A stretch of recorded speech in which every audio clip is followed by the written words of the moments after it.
Sometimes it still amazes me to this day that I spent over 17 years within the educational structure. And don't get me wrong, I learned a lot of great things through those years, things that I'm forever grateful for. I made so many friends, learned how to socialize, and a lot of the core subjects I really enjoyed, the Englishes, the math, the science, you name it. But now, having been out of the educational system for well over 5 years, there's certain subjects that I wish were a part of it. So here's my list of the 8 subjects that I wish were a part of mandatory school education.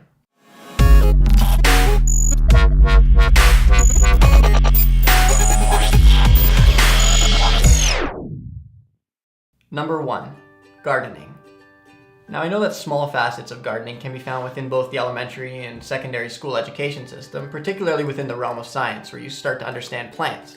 But I really think that gardening should be a primary focus, especially given that food and food production is something that's an absolutely necessary resource for our survival. Something within the world of gardening can start as simple as at a young age with sprouting, something that I just learned recently and I'm so grateful to have learned because it's so damn easy. And it can later get as complicated as something such as permaculture or a climate-focused type of education to see what type of gardening best suits the area that you're growing up in. Number 2, healthy eating. Much like gardening, nutrition and healthy eating is loosely addressed within most school curriculums. However, not to the extent that it should be, especially given that food is the thing that fuels us all, especially at a young age when we're growing and developing and learning to understand our bodies.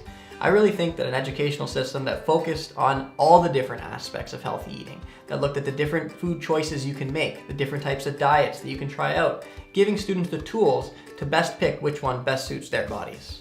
Number 3, meditation. For those of you that have either never tried or aren't a fan of the idea of meditation, I encourage you to look at this instead as a form of personal reflection. And I think that's something that we can all agree is pretty beneficial because it allows us to look within rather than without for solutions. And I really think that if we taught meditation or personal reflection within the schooling system, we'd really empower students to understand who they truly are, to be capable of addressing their own issues, and to really become that much more powerful within the world. Number 4, personal journaling. Personal journaling is something that I only fully started to explore within the last year of my life, and it's something that I've already started to see incredible benefits of. It's just a different medium for me to express things, for me to get things out, and oftentimes the end result can be quite creative and fun. Now, I remember throughout elementary school, we did have a journal and we were often encouraged to write within it. Specifically, whenever we went to things like a field trip, let's say, to the apple orchard, you would come back and you would answer some questions and write about your experience at the apple orchard, which was great. But I would love to see within the educational system sort of a free-flowing journal, a journal that didn't have to come out with a certain number of pages double-spaced and write about a certain topic or answer particular questions. To get students used to the idea of jotting down what they go through expressing things, to giving them another medium that prevents them from penting things up inside. Number 5, community assistance. One of the coolest things about schools is that they tend to be within the central part or at the core of communities, almost every single one of them. Now, I remember throughout high school, we had a certain number of community service hours that we had to complete in order to graduate. But I'm talking about developing a course that's specifically geared at benefiting and optimizing the way that community is run. The students can come together under a teacher's leadership to come up with creative projects that they team up with the community leaders itself to implement and to benefit the overall community as a whole. Number 6, alternative media and conspiracy theories. In January of this year, we wrote an article about how Oxford High School in Massachusetts, USA had introduced the conspiracy theories course as an optional part of their high school education or curriculum. To me, this would be awesome, because whether or not you are on the bandwagon of alternative media or conspiracy theories, even though if you're watching this video and you're on our site, there's a pretty good chance you are, it's still something that's beneficial to know about, because what it does is it gives you all sides of the story. It gives you every single perspective out there. And as students who are hungry to learn and understand things, by knowing both sides of the story, you're better able to realize which one resonates more with you and to take it from there, rather than just blindly accepting one side of the story, which traditional education has a tendency to do. Number 7, documentary studies. Now, I'm not going to just say this because we at Collective Evolution have produced 3 documentaries ourselves, but it's pretty hard to deny that documentaries have played an integral role in so much of our understanding and so much of our awakening, if you want to call it that, for so many people in this world. Documentaries are an awesome medium that offers so much information and give us so much insight on so many different things within the world. I just said so a lot of times, but it doesn't matter. I can remember one point within my high school education when my accounting teacher was actually sick, and the substitute had, without knowing anything else to do at the time, made us watch the film Super Size Me.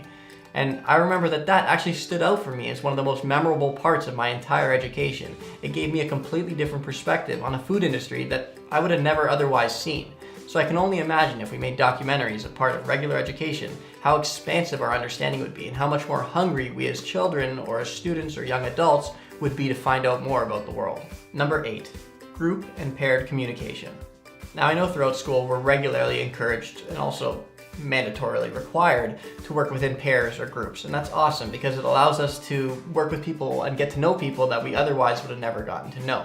But what I'm talking about within this subject is a course that particularly allows students to get open and used to the idea of communicating and being resources and tools for one another, to share their own experiences, to be support systems, and to learn how to better support one another, how to become more relatable to one another, and how to really connect in ways that we otherwise wouldn't.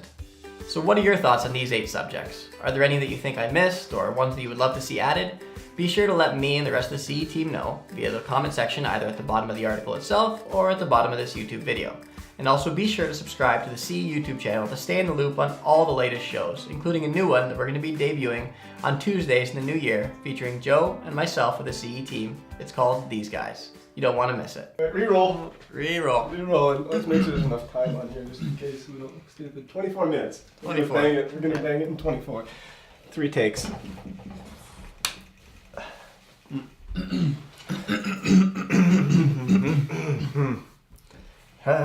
Oh. Hannah Brown. Oh.